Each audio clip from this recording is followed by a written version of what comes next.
It's hard to tell how Congress will put together a funding bill for even a continuing resolution.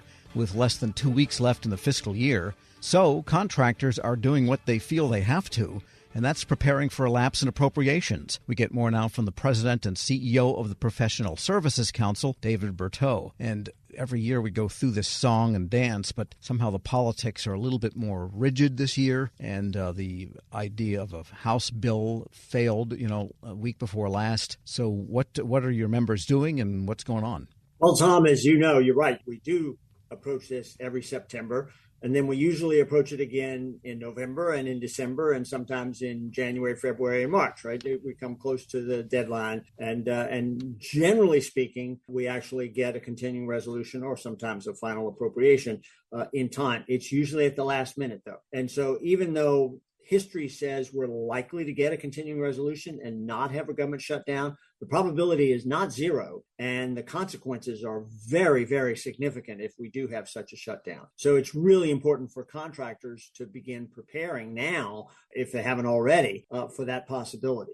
The shutdowns that do occur, though, seem to be narrower and narrower each time around. For example, Veterans Affairs is under a 2-year appropriation. This is the middle of the 2 years for Veterans Affairs. And usually DOD they pass, I think, if I recall right. So it's a smaller part of the government, of the civilian side, that quote-unquote shuts down.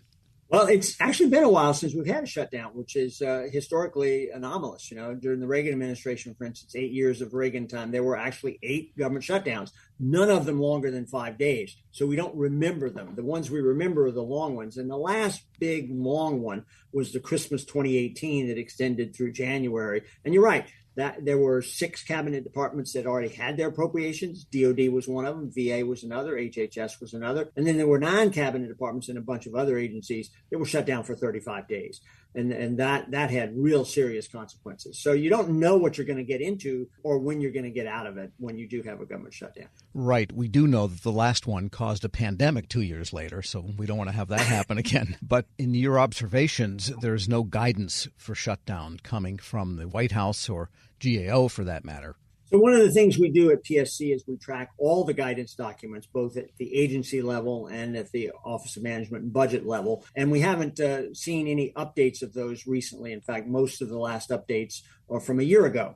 There are a couple that were updated in January and February, a couple of agencies. So we post those on our website. We have a whole shutdown resource center for our members. So we look at the guidance. But the other thing we look at is what can contractors be doing even if the government is not necessarily getting ready for it. And, it's almost as if the government thinks that if you get ready for it, that you'll make it happen.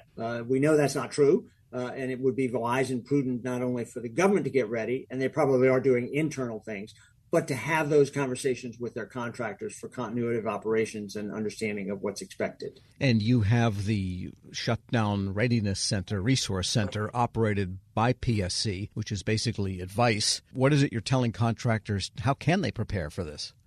Well, there's 3 things contractors need to do, and they should be doing them now. Number one is take a look at all of their contracts and look at, for example, what's the period of performance, what's the funding level that's already been committed, the obligated funds that are there, and thirdly, what the expected events coming up that might happen after October 1st. Is there a deliverable that has to be signed off on by the government?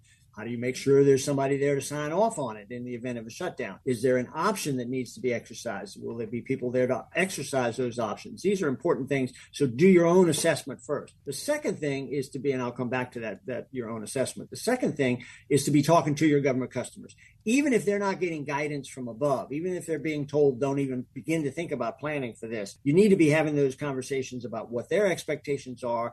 They won't know, for instance, who's assigned to go to work and not get paid under a shutdown and which government civilians are assigned to go home and not get paid during the shutdown. They don't usually find that out until the morning of, but you can at least be having the conversation of here's what we need to know from you, right?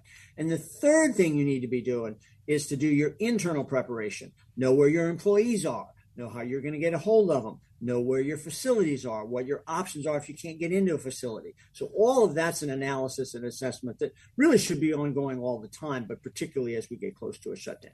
We are speaking with David Berteau, President and CEO of the Professional Services Council. That's a good point, that last one, because often the government people whose agencies are affected aren't allowed to communicate with contractors or keep things going on the fly. They've got to really shut down. I remember during one of the administrations, there were baskets of cell phones to be dropped in so that people couldn't, surreptitiously get on and do work.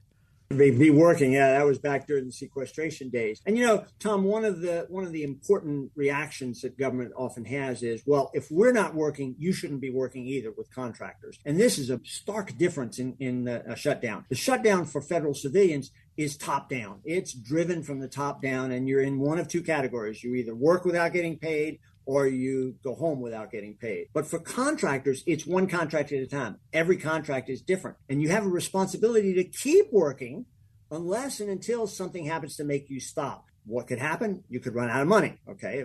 But typically, there's plenty of money that's been obligated. It just hasn't been expended yet. Or you could run out of an ability to access the facility or access the networks. That could stop you from working. Or the government could issue a stop work order. And what we urge contractors to do is communicate with your customers that there's no need for a stop work order unless one of those exogenous factors comes into play. Just because the federal government isn't necessarily working or isn't in the office doesn't mean the contractors can't be working. We've particularly proved this under COVID with remote working. So contractors can continue going and are responsible to continue going unless something makes them stop. Right, and to continue going means there are costs that keep going. The question is revenue. At some point, you've got to cover your costs with revenue, and the revenue is what stops during the shutdown. That's a great point. And one thing that contractors should all do between now and September 30th is make sure their invoices are up to date and submitted, because an invoice can't be paid if it hasn't been submitted and approved. And you sure don't want to be submitting it after October 1st if there is a shutdown and there's nobody there to receive it and approve it. Yeah, I wonder if the Bureau of the Fiscal Service is a critical function that is exempted. I don't know, but it ought to be. What we've seen in the past is it depends on the source of their revenue. Oftentimes at the start of a shutdown, the paying agencies, whether it be the Bureau or Defense Finance and Accounting Service or whoever's paying those invoices, will often have a few days of leftover funding, and they can continue working based on prior year funding. Right?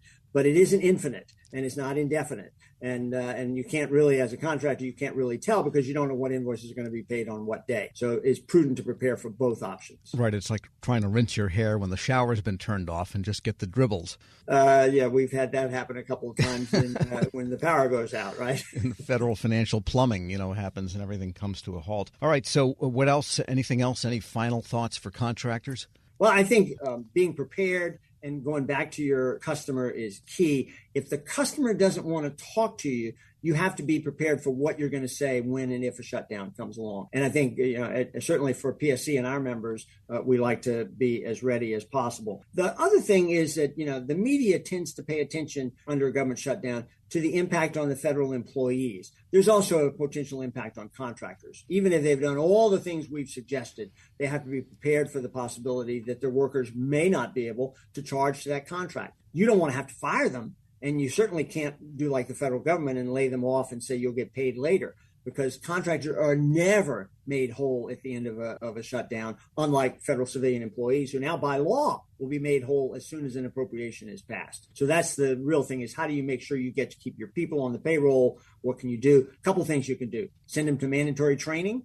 That's something you're going to have to do and pay for out of overhead anyway. Look at being ready to do that at a moment's notice, or look at using leave and having employees use their leave up. It'd be a good time. October's a beautiful month anyway. Not that we want to have a shutdown, but we want to be ready for it if it comes. Sure. And there's also the issue of subcontractors and protégés, and they're really out in the cold. They are very much out in the cold. And of course, each prime contractor has its own relationships and will have to make its own determinations as to which of its important subcontractors they need to keep in the loop with them. And those that are protégés under a mentor protégé program would most likely fall into that category.